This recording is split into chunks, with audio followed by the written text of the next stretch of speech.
Good morning dear students. तो आगे बढ़ते हैं। आज हम एक नए न्यूमेरिकल को सॉल्व करते हैं। बेसिकली न्यूमेरिकल नहीं, एक प्रकार का डेरिवेशन ही है और वेरी इंपॉर्टेंट है, एग्जाम में ये पूछा जाता है और ये लॉरेंज रूपांतरण से ही रिलेटेड है। तो इसको हम करते हैं। देखो क्वेश्चन क्या कह रहा है, बहुत इंपॉर्टेंट है। सिद्ध कीजिए कि जड़त्वीय निर्देश तंत्रों में लॉरेंज रूपांतरण के अंतर्गत ये एक राशि है कोई, ठीक है ना, X square plus Y square plus Z square minus सी स्क्वायर टी स्क्वायर, ये कोई एक फिजिकल पैरामीटर एक राशि है। और ये राशि आपको पता है कहां से आई थी? आप याद कीजिए, जब आपने लॉरेंज रूपांतरण को सॉल्व किया था तो t equal to x upon v, उससे इसका मान आया था, ठीक है ना। का मान सदैव निश्चर होता है, इनवेरिएंट होता है। अब ये क्या है? ये कह रहा है ये कोई एक लॉ है, फिजिक्स का लॉ है, ठीक है ना। किसी चीज का मान एक राशि है, ये जो राशि है वो लॉरेंज रूपांतरण के अंतर्गत निश्चर रहती है। रूपांतरण के अंतर्गत निश्चर का मतलब क्या है? ये तो बिना डैश के मान है एक्स वाई जेड और टी में, और रूपांतरण करोगे तो एक डैश की क्वांटिटी भी आएगी, X dash Y dash Z dash T dash. तो उसके लिए भी जब आप X dash square plus Y dash square plus Z square minus सी स्क्वायर टी डैश स्क्वायर का मान निकालोगे तो वो और ये दोनों क्या रहने चाहिए? सेम रहने चाहिए। कब? जब आप एक्स डैश का मान लॉरेंज रूपांतरण वाली समीकरण को यूज करके निकालोगे। तो इसका ये मतलब है। तो बेसिकली आपका सिंपल सा काम क्या है कि आपके पास एक निर्देश तंत्र है S और एक निर्देश तंत्र है आपके पास S डैश, जो S के सापेक्ष v वेग से चल रहा है और v क्या है? कंपेरेबल टू C है। और फिर आपको इस क्वांटिटी का मान, क्योंकि ये क्वांटिटी तो ये निश्चित रूप से किस में होगी? S में होगी। फिर इसी क्वांटिटी का मान आप S डैश में निकालोगे और दोनों को मान जो निकालोगे लॉरेंज रूपांतरण का यूज करते हुए, तो वहां से आप देखोगे कि दोनों राशियों का मान क्या है? समान ही मिलेगा आपको। समझ गए? तो वो अगर समान है तब आपकी ये चीज सिद्ध हो जाएगी कि ये जो राशि है वो लॉरेंज रूपांतरण के अंतर्गत सदैव निश्चर या ऑलवेज इनवेरिएंट रहती है। तो बिल्कुल सिंपल सा है। कोई भी मान लो कोई कण है तो उसके निर्देशांक x, y, z और t आपको पता ही है, और x dash, y dash, z dash और t डैश, इस प्रकार से आप लिखोगे। तो फिर सिंपल सा काम है, आप लिख सकते हो लॉरेंज रूपांतरण संबंधों से हम जानते हैं कि, क्या जानते हो आप? जो आपका x डैश है वो क्या होता है? Alpha x minus we T. Y dash जो है वो होता है y।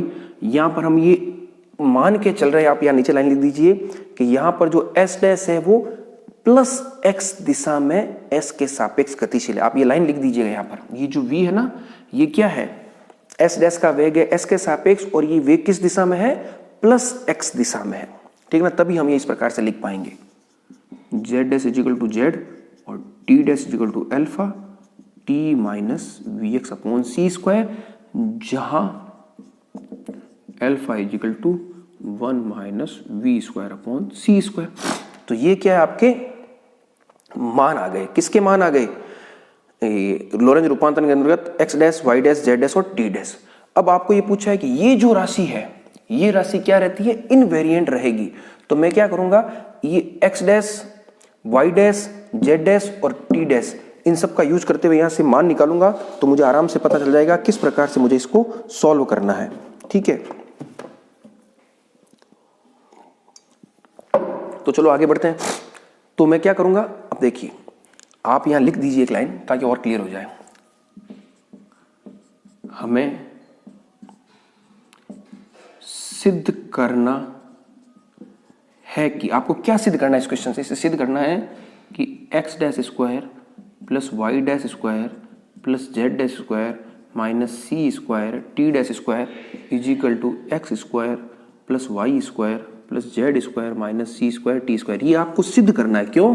क्योंकि जब आप लॉरेंज रूपांतरण का यूज करोगे और x dash, Y dash, Z dash का मान निकालोगे, तो ये जो राशि है, ये राशि और इसके डैश वाली राशि दोनों क्या आनी चाहिए? बराबर आनी चाहिए। बराबर आएगी तभी तो आप क्या कहोगे? वो निश्चर है, अचर है। जिस प्रकार से हमने कहा था गैलीलियन रूपांतरण में जो त्वरण होता है वो निश्चर होता है, तो उसमें आपने चेक किया था a dash equal to a आया था, तो डैश वाला और बिना डैश वाला दोनों क्या आने चाहिए? सेम आने चाहिए। तो बस अब सिंपल सा काम है, इसका स्क्वायर, इसका स्क्वायर, इसका स्क्वायर और इसका स्क्वायर करेंगे, इसके साथ सी स्क्वायर से मल्टीप्लाई करेंगे, इन सबको जोड़ेंगे तो आप देखोगे आपके ये आ जाएगा। तो बस सिंपल सी मैथमेटिक्स है जिसको हम कर लेते हैं एक बार, ठीक है। मैं इसको पूरा एक बार साफ कर देता हूँ और उस मैथमेटिक्स को हम कर लेते हैं हाथ से ही, ताकि ये अच्छा से टॉपिक आपके क्लियर हो जाए। ये 2 नंबर का क्वेश्चन एग्जाम में पूछा जाता है। ये सिद्ध करना, इसको तो मैं एक बार रहने देता हूँ और इन सबको एक बार वापस नोट कर देता हूँ। ठीक है, इस राशि को तो मैं एक बार यहीं छोड़ देता हूँ। तो चलो आगे बढ़ते हैं। एक्स डैश आपका क्या है, alpha X minus we T, Y dash है वाई, जेड डैश है जेड, और टी डैश है alpha T minus V X upon सी स्क्वायर।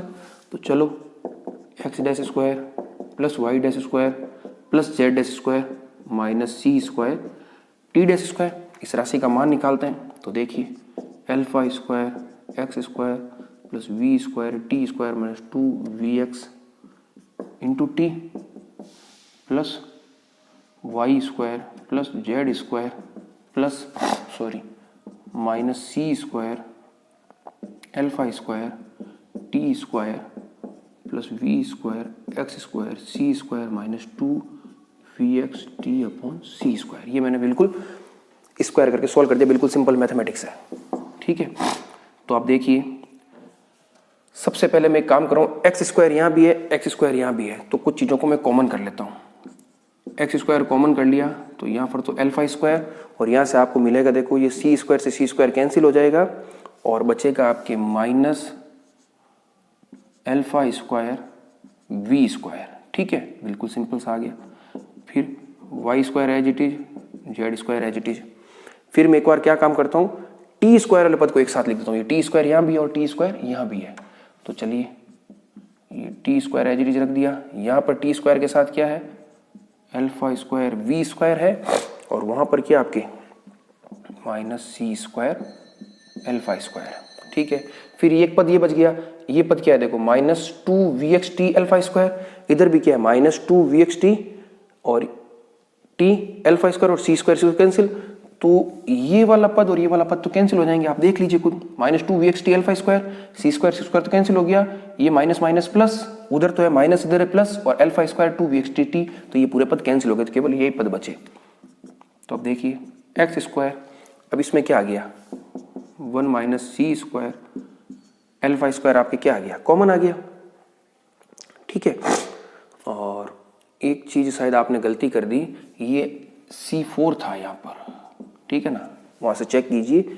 इसका जब स्क्वायर करोगे तो we square x square C4 होगा, ये C4 होगा, तो यहाँ पर आपके ये सी स्क्वायर आएगा, ये सी स्क्वायर आएगा, तो ये इस तरह से हो जाएगा। ठीक है ना, गलती आराम से चेक हो जाती है, कोई दिक्कत नहीं है। Plus Y square plus Z square plus इसमें भी अल्फा स्क्वायर कॉमन आ गया, मैं इसको सी स्क्वायर भी कॉमन ले लेता हूँ, ये टी स्क्वायर कॉमन है तो अंदर बच जाएगा, देखो आपकी क्या वी स्क्वायर माइनस सी, ये सी स्क्वायर कॉमन अपॉन सी स्क्वायर माइनस 1। अब देखिए अल्फा स्क्वायर का मान क्या होता है, अल्फा आपके होता है 1 minus under root 1 minus we square upon C square, तो इसको आप जब अल्फा स्क्वायर निकालोगे तो वो क्या आएगा, वो आएगा आपका 1 minus we square upon C square. तो ये अपॉन में ये इंटू में ये और ये कैंसिल हो जाएंगे। उसी प्रकार से जब आप माइनस कॉमन लोगे तो ये होगा 1 minus we square upon C square, तो ये अल्फा स्क्वायर से कैंसिल हो जाएगा, तो आपके बचेगा क्या, इधर तो बच जाएगा simply x square y square plus Z square, ये माइनस कॉमन लोगे तो माइनस सी स्क्वायर टी स्क्वायर और अल्फा स्क्वायर, और ये राशि कैंसिल हो जाएगी। तो आप देखिए आपने शुरू किया था यहाँ से X square plus Y square plus Z square minus सी स्क्वायर टी स्क्वायर, यूज किया था लॉरेंस ट्रांसफॉर्मेशन को, और आपने क्या प्राप्त कर लिया, X square plus Y square plus Z square minus सी स्क्वायर टी स्क्वायर। तो ये जो क्वांटिटी आपकी, चाहे इससे लो चाहे बिना डैश लो, वो क्वांटिटी लॉरेंज रूपांतरण के अंतर्गत सदैव निश्चल रहती है। ये वेरी इंपॉर्टेंट डेरिवेशन है जिसको आपको अच्छे से करना आना चाहिए। ठीक है ना, इसी प्रकार के इससे रिलेटेड कुछ और ऐसी क्वांटिटीज है जो लॉरेंज रूपांतरण के अंतर्गत निश्चर या अचर रहती है, उनको भी हम करेंगे, वो बहुत इंपॉर्टेंट है, एग्जाम में पूछते हैं। ये वेरी इंपॉर्टेंट है जिसको मैंने अच्छे से कर दिया, और भी जब हम आगे देखेंगे तो उनको आगे वाले लेक्चर में डील करेंगे। Thank you.